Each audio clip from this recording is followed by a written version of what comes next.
अब ये थोड़ी कह सकते हैं कि कोई ज़िले का कलेक्टर है तो हिंदू कहे साहब मुसलमान कलेक्टर हम इसको नहीं स्वीकार करेंगे, मुसलमान कहे साहब हिंदू कलेक्टर। 44 संशोधन विपक्ष ने भी दिए थे, लेकिन विपक्ष का एक भी अमेंडमेंट नहीं माना गया। वक्फ की संपत्ति है, उनकी वक्फ की ही रहेगी, उसका एडमिनिस्ट्रेशन भी वही करेंगे, वक्फ बोर्ड ही करेगा। मुस्लिमों की संपत्ति मानी जाती है वक्फ की, तो उनकी संपत्ति का जो निर्णय है वो दूसरे धर्म के लोग कैसे करेंगे? किसानों के सैकड़ों साल की जमीनों पर वक्फ घोषित हो रहा था, आंदोलन हो गया, सब किसान सड़कों पे आए। एक ही कानून है, संविधान सबको बराबरी का अधिकार देता, तभी इमरान मसूद साहब आज पार्लियामेंट के मेंबर हैं। नोट ऑफ डिसेंट हमने सर्कुलेट करके मांगा, वो नोट ऑफ डिसेंट भी हमने 281 पेज लगाया है। वक्फ बिल 2024 साल संसद में पेश होने जा रहा है। 14 अमेंडमेंट उसमें सुझाए हैं जेपीसी ने, और हम बात करेंगे जेपीसी के चेयरमैन जगदम्बिका पाल साहब हमारे साथ में मौजूद हैं। पाल साहब, 14 अमेंडमेंट आप लोगों ने सुझाए थे, आज वक्फ बिल आप लोग पेश करने जा रहे हैं। ये जो मुस्लिमों की जो आशंका है कि उनकी संपत्ति हड़पने की कोशिश कर रही सरकार, ये आशंका को कैसे दूर करें? अब वो समय तो आ गया कि जब जॉइंट पार्लियामेंट्री कमेटी की रिपोर्ट की जिसका इंतज़ार था लोगों को कि ये प्रस्तुत होना चाहिए, तो 6 महीने हमने लगातार एक्सरसाइज किया।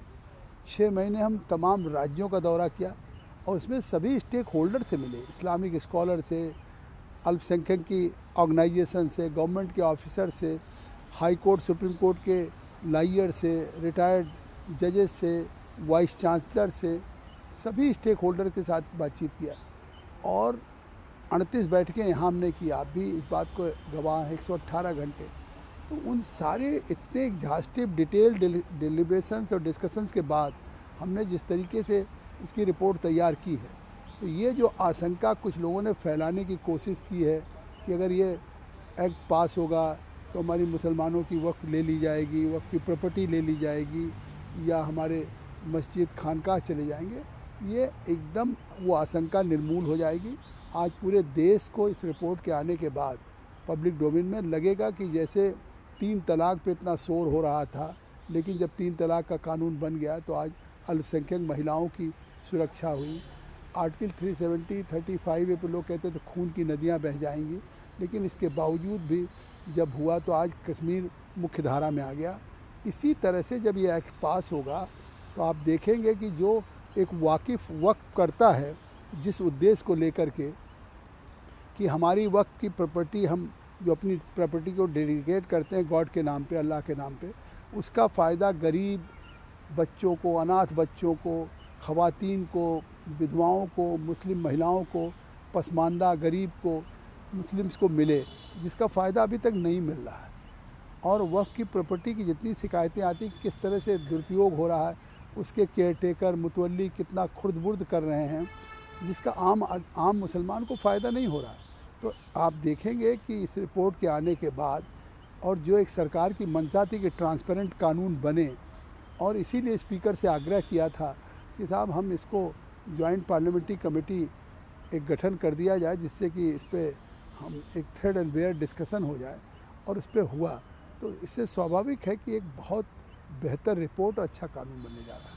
सर, विपक्षी दलों का, खास तौर से मुस्लिमों का भी इस बात पर लेकर के विरोध है कि उनकी संपत्ति, मुस्लिमों की संपत्ति मानी जाती है वक्फ की, तो उनकी संपत्ति का जो निर्णय है वो दूसरे धर्म के लोग कैसे करेंगे? जो मुस्लिम की वक्फ की संपत्ति है, उनकी वक्फ की ही रहेगी, उसका एडमिनिस्ट्रेशन भी वही करेंगे, वक्फ बोर्ड ही करेगा।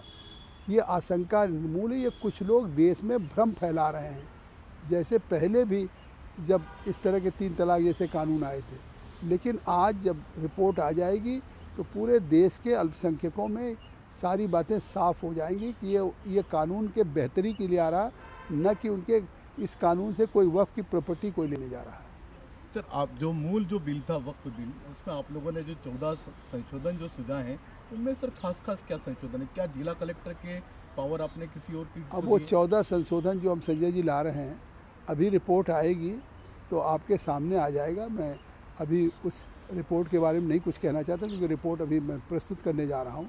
लेकिन जो रिपोर्ट आ रही है, निश्चित तौर से जो एक मंशा सरकार की थी कि इस कानून को एकदम ट्रांसपेरेंट बनाया जाए और बेहतर बनाया जाए, और जो एक वाकिफ़ की मंशा है वो है।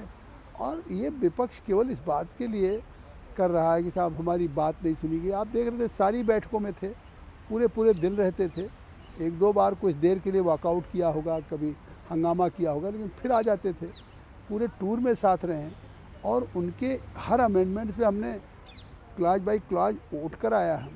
और जो 14 क्लाजेज की 14 अमेंडमेंट्स की बात कर रहे हैं, वो हमने जैसे पार्लियामेंट में प्रक्रिया होती है कि पुट टू वोट और उसके बाद जिसका बहुमत होता है वो अमेंडमेंट अडॉप्ट होता है, चाहे सत्ता पक्ष का चाहे प्रतिपक्ष का। तो उसी तरह से हमने जेपीसी में भी 14 अमेंडमेंट्स जो तमाम अमेंडमेंट प्रस्तुत हुए थे, 14 जो स्वीकार हुआ वो बाई वोटिंग हुआ और मेजॉरिटी के आधार पर हुआ। फिर जब रिपोर्ट हमने अडॉप्ट किया तो उसमें भी वोटिंग हुआ और बाई मेजॉरिटी हुआ और उसको अडॉप्ट किया। फिर इसके बाद हमने नोट ऑफ डिसेंट भी मांगा। नोट ऑफ डिसेंट हमने सर्कुलेट करके मांगा। वो नोट ऑफ डिसेंट भी हमने 281 पेज लगाया है। और केवल हमने अपने सदस्यों का नोट ऑफ डिसेंट नहीं लगाया, यहाँ 421 पेज की रिपोर्ट है, 281 पेज का नोट ऑफ डिसेंट, उसी के साथ रिकॉर्ड ऑफ एविडेंसेज हैं जो स्टेक होल्डर से पूरे देश में मिले, उनके भी रिकॉर्ड्स को हम आज प्रस्तुत कर रहे हैं। सर, असदुद्दीन ओवैसी जैसे नेता ये भी कह रहे हैं कि 44 संशोधन विपक्ष ने भी दिए थे, लेकिन विपक्ष का एक भी अमेंडमेंट नहीं माना गया जेपीसी में। देखिए, जो 14 आए हैं उससे सारे इशूज एड्रेस हो जाएंगे।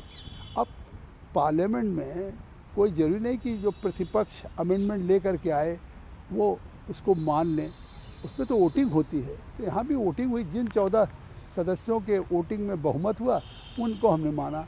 सवाल ओवैसी जी का नहीं है, सवाल किसी सदस्य के द्वारा लाए गए संशोधन पे हमने वोटिंग कराई। जिस 14 मतलब क्लाजेज में हमको 14 सेक्शन में 14 अमेंडमेंट्स में जिसमें वोट में बहुमत हुआ उसको अडॉप्ट किया। सर, एक और सदस्य हैं आपके जेपीसी के, कांग्रेस के नेता इमरान मसूद, वो कह रहे हैं कि समान नागरिक संहिता की बात मोदी सरकार करती है, लेकिन समान नागरिक संहिता कहाँ है? मुस्लिमों के लिए अलग कानून है, हिंदुओं के लिए अलग कानून है। उनके ट्रस्ट तो कोई मुस्लिम नहीं है, लेकिन उनकी वक्त की संपत्तियों का निर्णय करने के लिए उसमें हिंदू और दूसरे समाज के लोग भी हैं। वो गलत बोल रहे हैं, ऐसा नहीं है। और मतलब बिल्कुल एक ही कानून है, संविधान सबको बराबरी का अधिकार देता, तभी इमरान मसूद साहब आज पार्लियामेंट के मेंबर हैं और उनको वही अधिकार है जो जगदम्बिका पाल को है। तो इसलिए कहना गलत है। रही बात वक्फ बोर्ड में जो अमेंडमेंट्स हुए हैं, वो अमेंडमेंट्स या वक्फ बोर्ड में कोई रिलीजियस बॉडी नहीं है, ये स्टैट्यूटरी बॉडी है। स्टैट्यूटरी बॉडी में वक्फ की प्रॉपर्टी के एडमिनिस्ट्रेशन के लिए है। तो अब ये थोड़ी कह सकते हैं कि कोई ज़िले का कलेक्टर है तो हिंदू कहे साहब मुसलमान कलेक्टर हम इसको नहीं स्वीकार करेंगे, मुसलमान कहे साहब हिंदू कलेक्टर है। ये तो हमारा संविधान अधिकार देता है। तो अब Waqf board is not a religious body, it is only meant for just to administrate the affairs of the Waqf property. तो इसलिए ये कहना गलत है। सर, कहा जा रहा है कि आप लोगों ने पसमानदाओं को, मुसलमानों को भी इसमें अधिकार दिए हैं और महिलाओं को भी खास तौर से विशेष तौर पर अधिकार दिए ताकि उनकी संपत्ति सुरक्षित रहे। आज आप जब हमारे रिपोर्ट आ जाएगी तो मुझे लगता है इन सब सवालों का जवाब आ जाएगा कि हमने कोशिश किया कि महिलाओं को, ख़वातीन या पसमानदा या गरीब अनाथ, उनके भी इंटरेस्ट को सर्व किया जाए। सर, एक सवाल ये था कि विपक्षी दल लेकिन फिर भी वक्फ बिल का विरोध कर रहे हैं, अमेंडमेंट का भी विरोध कर रहे हैं, उनके लिए आप क्या कहना चाहेंगे? वो लोग आर्टिकल 370, 35A का भी विरोध करते रहे, क्या वो देश हित में था? आज अगर ख़त्म हुआ तो देश में जम्मू कश्मीर में कानून लागू हो रहा है, भारत के संविधान का मुख्य धारा में आया। जब 3 तलाक कर रहे थे तब भी विरोध हो रहा था। तो क्या आप ये मानते हैं कि वो देश हित में था?